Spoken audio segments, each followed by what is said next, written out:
You're gonna start with your feet on a wall. They can either be toes bent or they can be up completely flat. This version is a little bit easier with shoes on because the hard tip of the shoe would face down into the floor. And you're gonna start with your hands a little bit in front of your shoulders. You're gonna let your sits bones face down all the way into the back of your knees, and the more that happens, you're gonna feel hamstrings, and your hips are gonna go forward so that your breastbone is also facing forward. You have a long line as best you can from shoulders, hips through knees. It doesn't have to be perfectly here.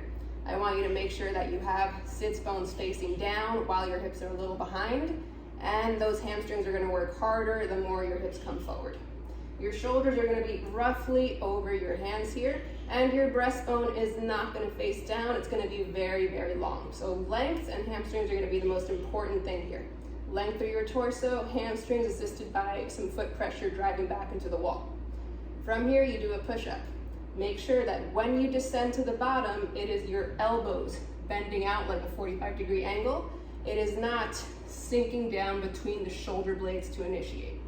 So this position, this plank that you set up in is active. So you keep it active by using feet, by using hands, and then driving the elbows out into a 45-degree angle, pushing back up to the same start position. You can go down and up, or you could pause at the bottom. There's a lot of variations here. If the knee version is easy, you're gonna come up into the same plank, same feet drive, same hand drive, same plank position. You haven't lost it. And you're gonna keep the drive in the feet, in the hands at all times.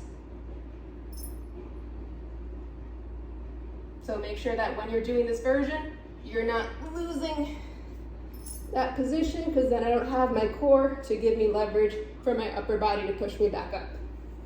Okay? As long as you keep active plank, you have some hamstrings, you have the hands driving and the feet driving, you'll be able to use that position to leverage to do the push-up.